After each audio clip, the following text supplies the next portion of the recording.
Lately, something seemed off with my mom, who lives alone. The first thought that crossed my mind was Alzheimer's. I suggested to my husband and mother-in-law that my mom move in with us, but they didn't agree.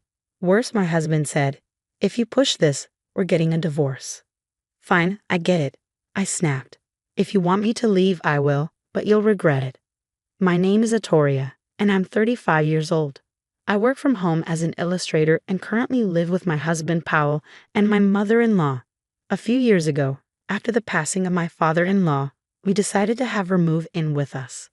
I was concerned about her well-being, so I agreed to the arrangement. We had just built a new house, so space wasn't an issue, and we easily prepared a room for her. However, Powell doesn't earn much, and we couldn't afford the house on our own, so my mom helped us financially. My mother-in-law seemed thrilled about the decision, especially since Powell is her only son. After losing her husband, she began to smile more and seemed to regain her spirit within a few months. But that peace didn't last long. About 6 months into our living arrangement, she started picking on me. One morning, after eating the breakfast I had prepared, she sighed heavily. This tastes terrible." "Atoria, why do you keep serving me such salty food? What's your intention?" "I'm sorry, I tasted it before serving," I replied, trying to stay calm. "I don't want to hear excuses. Are you trying to send me to an early grave with all this salt?" "No, I didn't mean to." "And another thing," she interrupted, "why are you always hiding in your room? You should be doing the housework." "But I'm working right now," I protested. "Work? Sitting at your computer and drawing isn't work. How is that a job?" "This is my job. Yes, I draw, but it's not just for fun," I explained, feeling frustrated. "Don't talk back to me. If you do, I'll tell Powell you're neglecting your duties." That's not true, but that was just the beginning. She even started asking me for money. "Just $500, Atoria," she would say. I can't afford that right now." "Stingy, aren't you? Aren't you earning money with your computer?" she sneered. It was so cheeky of her to mention my earnings only when she wanted money. In the end, I gave in and handed her the cash. This went on for a while, and as my work suffered, my frustration grew. I couldn't take it anymore and decided to talk to Powell. "Hey, Powell, can we talk?" I asked hesitantly. "What?" "I just got back from work, and I'm tired," he replied, clearly annoyed. "I'm sorry, but can we do something about your mom? She interrupts my work daily, complains about the chores, and even asks for money. I can't get any work done, and it's really stressing me out." He looked at me with annoyance and responded sarcastically, "You don't have to consult me about every little thing." "What?" I was taken aback. "When mom acts like that, it means you're not doing your job as a wife right. It's your fault. Besides, she's a housewife. Why can't you just give her some spending money willingly?" "Wait a minute. I do all the housework, and why should I be the one giving her money?" "Because if you were doing the housework properly, she wouldn't be upset. Understand that. Think of the money as a token of gratitude, a fee for her guidance on your poor housekeeping." "That's not." I started to protest, but his words left me dizzy. Instead of support, he blamed me. He continued looking down at me. "Listen, you're the wife here. You married into my family, so just listen and do as you're told. Be quiet. Mom has been a housewife longer than you. She knows more. Her word is law. Got it? But from now on, if you upset Mom, I won't forgive you. Just do your job as a wife perfectly. Understand?" With a face like a gargoyle, he stormed out of the room. Tears streamed down my face. Why is it always me? Why am I the one being blamed? We started living together thinking it was a good thing, but I never expected it to turn out like this. I deeply regretted agreeing to live with them. One day, I felt the need to hear my mom's voice, so I called her. "Mom, it's me, Atoria." "Oh, Atoria, it's been so long since you last called. What have you been up to?" "Mom, it's only been 2 days since we last spoke." "What are you talking about?" "You haven't contacted me in 2 months," she insisted. A cold feeling crept over me. Our conversation wasn't making sense. The word Alzheimer's crossed my mind. Worried, I took my mom to the hospital the next day, and my fears were confirmed. She was diagnosed with Alzheimer's. Though it was mild, the doctor said it would be difficult for her to live alone. She's already well into her 70s. I couldn't believe that my energetic mom had Alzheimer's. That night, I told my husband and mother-in-law about the diagnosis. Powell, mother, I need to talk to you about something.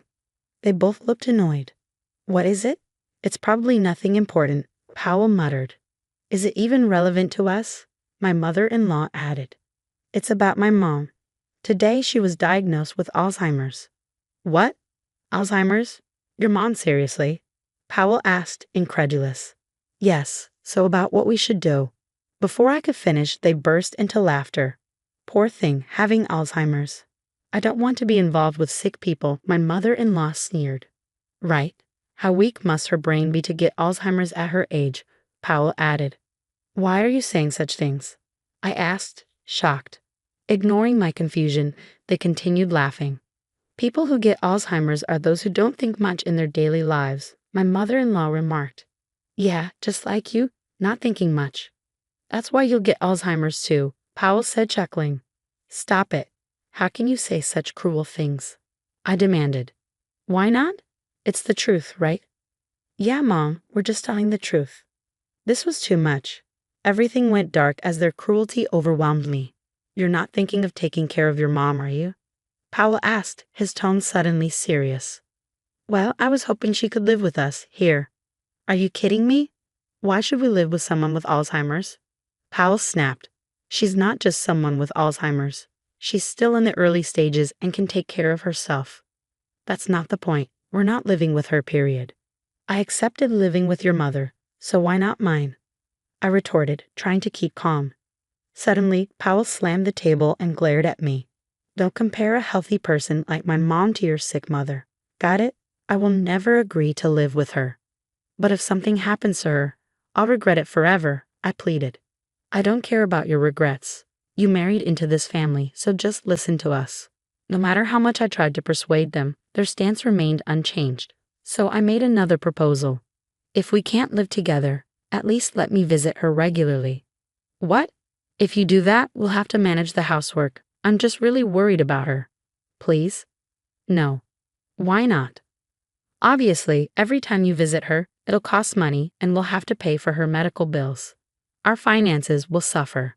It's my money. No, you're not visiting her. End of story. Far from living with my mom, I wasn't even allowed to go to her place. I was completely stuck in all directions. Even my mother-in-law, who had been listening to the conversation, added a blow. Atoria, do you even understand your position here? Mother, please, I'm really worried about her. Enough. You're part of the Brown family now. Just listen to Powell and me. But enough. If you keep this up, we'll divorce. How dare you defy us? Get out.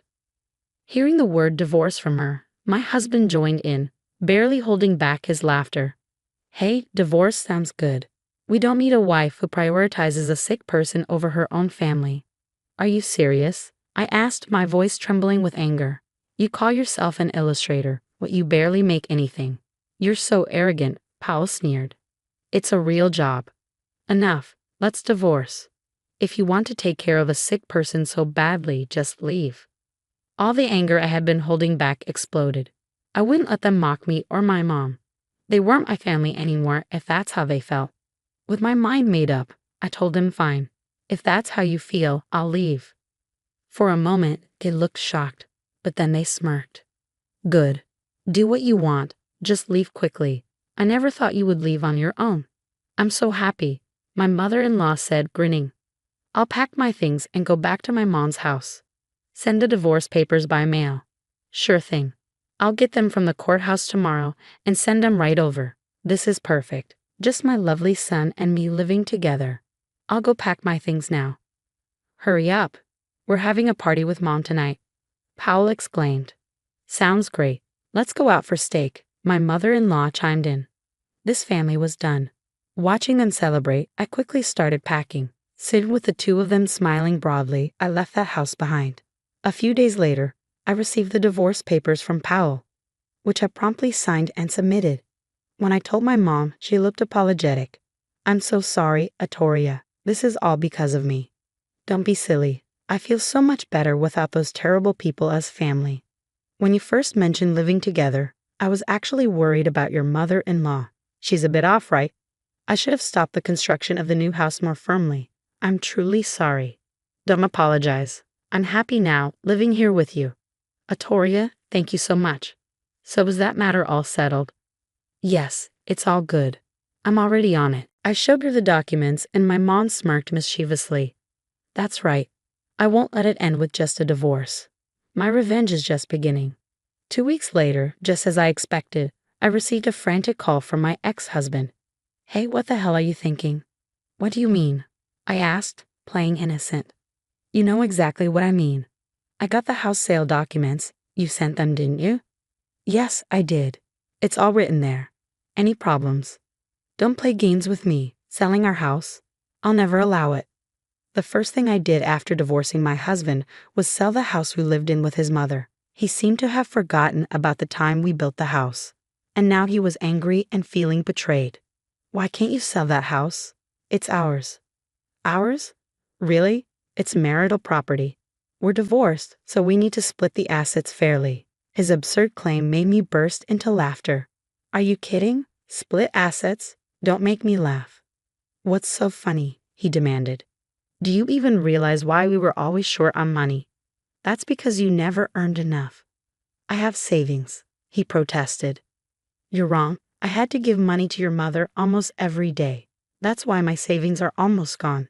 If we were to split assets, I'd just take half of your savings. You're joking, right? His voice faltered, as if he hadn't realized that my savings were nearly depleted. Still, he persisted. But we have the house. Our house. I told you I'm selling it. You can't decide that on your own. My mom and I live there. If you insist on selling, give me half the sale price. Remember when we bought the house? My mom paid for it in full because we couldn't get a loan. Did she? He asked, sounding unsure. Yes.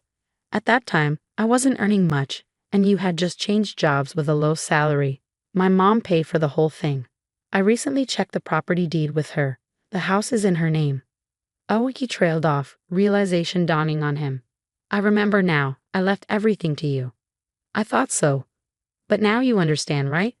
We don't have the right to decide whether to sell the house. It's up to my mom, and she's on my side. Got it. Damn it, he muttered, finally realizing his position. His tone shifted to one of desperation. Please wait. What will happen to my mom and me without this house? I don't care. We filed for divorce, so we're strangers now. I owe you nothing. Don't say that. I apologize for everything. Just leave the house, please. So what's your plan? Buy the house in full from my mom? I asked, knowing it was impossible. Don't joke. That's impossible, he snapped, revealing his frustration. You heartless woman. His true feelings slipped out, and I seized the moment. Now you're asking for help? Do you think I'll forget all the times you and your mother belittled me? You think we can just pretend it never happened? You brought this on yourself. Please wait. I'm begging you, he pleaded. But it was too late. I'm genuinely relieved to cut ties with you and your terrible mother. From now on, it's just me and my mom. I couldn't care less about what happens to you too. I hope you both sink to the lowest depths together. I hung up the phone without waiting for a response and blocked his number. And just like that, I was finally free from them. Later on, I heard they moved out of the house and started living in a cramped apartment. With his meager salary and his mother, who had only ever been a housewife, their downfall was easy to imagine. Now, his mother apparently works a hectic part-time job at a supermarket. On the other hand, my mom and I are living peacefully. Thankfully, her Alzheimer's is still in the early stages, but I know it's going to get tougher in the future. That's why I want to spend as much time as possible with my mom, my only family. I've made a promise to myself to cherish every moment I have left with her.